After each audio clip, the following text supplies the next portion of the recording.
I always used to say to the non-Muslim lecturers and other people as well, who invented social policy? And they'd look at me in a bit of a confused way because they think they've invented it.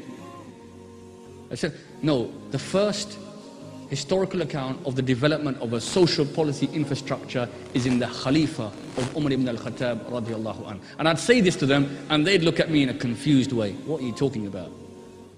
What is social policy? I'll give you an example. Who knows what child benefit is? Anyone know what child benefit is? Children's allowance? Every child gets benefit every week. For many families, brothers, this keeps them afloat. Isn't this a beautiful thing? Where did they get it from? Does anyone know where they got it from? Umar radiallahu anh. Umar ibn al-Khattab. Umar radiallahu anh, again, he's patrolling his city. He hears a child crying. He goes to the woman. He says, why is your child crying? And then later on in the night, the child's still crying. And Umar radiallahu anh came again. And he said, what an evil mother you are. All night your child's crying, why haven't you looked after him? And she said, she didn't know this was Umar. She said, Amirul Mu'mineen Umar ibn Khattab has stipulated an allowance for those children who are weaned off. And I'm trying to wean my child off. And then Umar radiallahu anhu asked her how old her child was. She told him. And then in the Fajr Salah, the narration mentioned, Abdul Rahman ibn Auf mentioned, he said, I swear by Allah, Umar cried so much.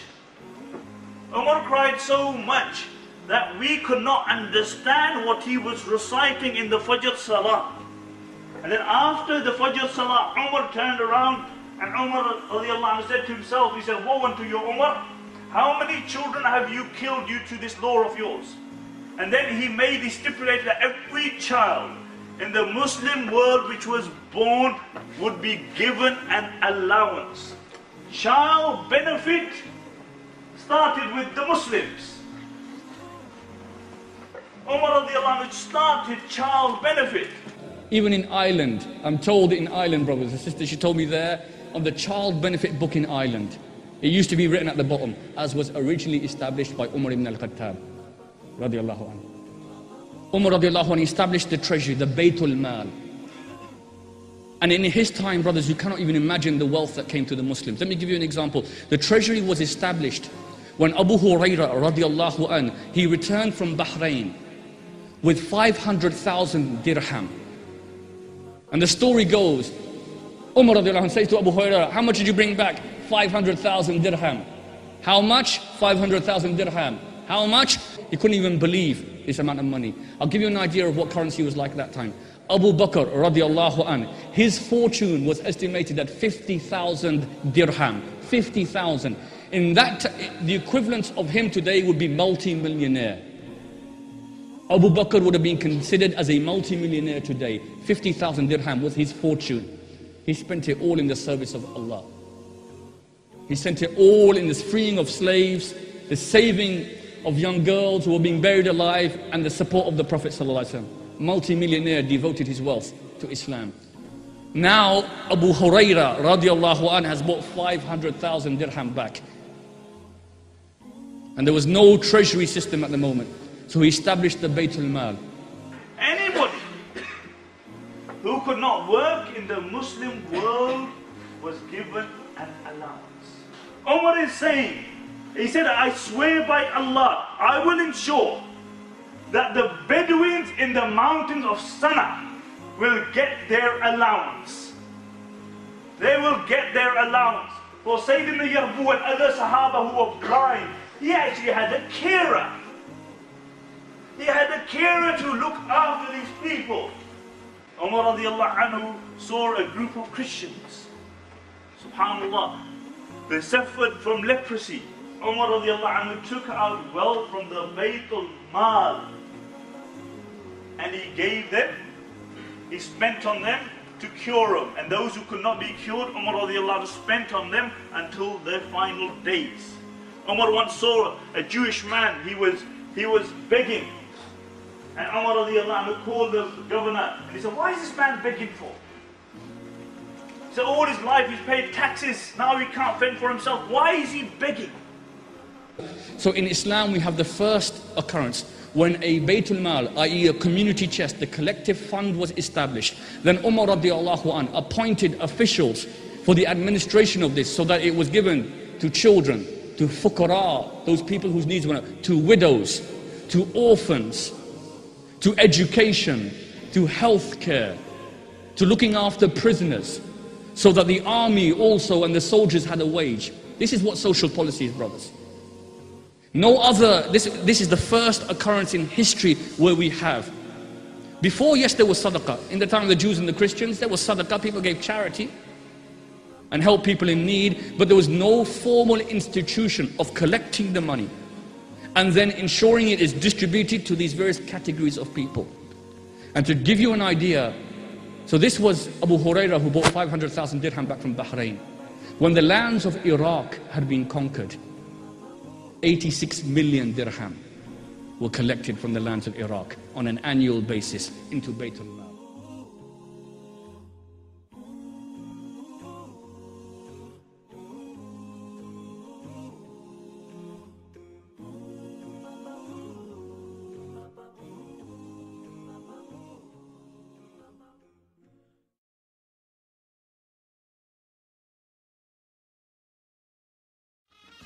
Assalamu alaikum and welcome back to the Lost Islamic History podcast. Today we're going to talk about one of the most amazing, wonderful, beneficial, and important inventions of all time.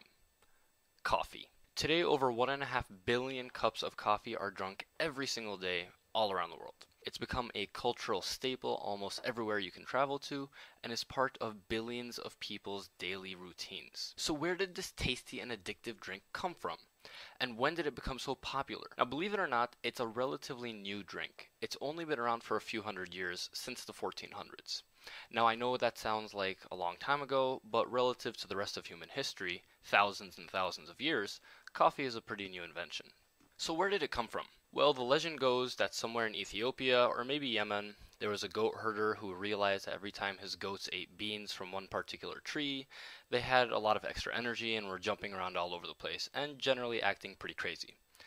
I don't know about you, but if I saw my goats doing that, I would stay very, very far away from that tree. But apparently that goat herder was a pretty brave fellow and ended up chewing some of those beans and realized that he had more energy because of it.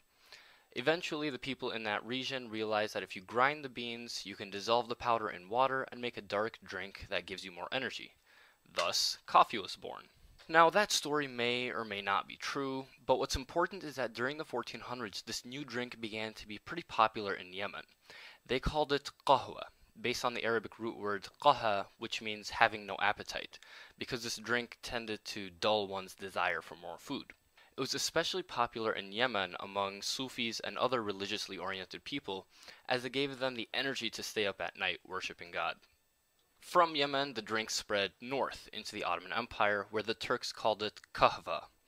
By the way, the Italians took the Turkish word and pronounced it as cafe, and from that word came the English word coffee. Interestingly, at first some Islamic scholars in the Ottoman Empire had a temptation to declare kahva as haram, or unlawful according to Islamic law. The reasoning for that was that this new, unknown drink affected the mind, so they were afraid it might be similar to wine, which is unlawful in Islam. In any case, that ban didn't last long, because during the reign of Sultan Suleiman Qanuni, also known as the Magnificent in the West, the highest religious authority of the empire, the Grand Mufti Abu Saud Effendi, analyzed the drink and realized there is no legal basis in Islam to declare it unlawful, so the consumption of coffee was allowed again in the empire.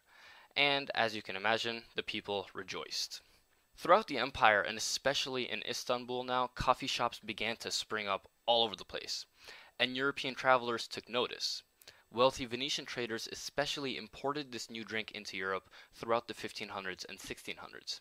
In fact, one of the main ports in Yemen where Europeans bought coffee beans was a city called Mocha, and from that, of course, we have the word mocha for a specific style of coffee. Now, the Europeans also went through a religious legal issue with coffee. The Catholic authorities were tempted to declare the drink as unlawful, especially since it was a quote-unquote Muslim drink. But eventually, in the year 1600, the Catholic Church again allowed its use, and again, the people rejoiced. Now, probably the most important impact of coffee in history was the fact that it helped pull Europe into the Renaissance and Enlightenment eras. Throughout Europe's Dark Ages, alcohol was the drink of choice. You'd start your day off with beer soup, have a piece of bread with beer for lunch, and finish off your day with some bedtime beer to help you sleep. Needless to say, it's pretty tough to build a stable and organized society when everyone is always drunk. When coffee was introduced, people began to drink that instead. And coffee has the exact opposite effect of alcohol. It makes people more alert, makes them think more clearly, and keeps them awake. With coffee houses opening up from Paris to London to Florence, more Europeans began to actually think about things like philosophy, government, the rights of man, which all helped spur the Enlightenment, which eventually brought democracy to Europe and helped it enter that era of imperialism, where the Europeans conquered most of the Muslim world, including the birthplace of coffee, Yemen. Isn't that ironic? Well, there you have it, the story of coffee from obscure goat herders to European Enlightenment to imperialism.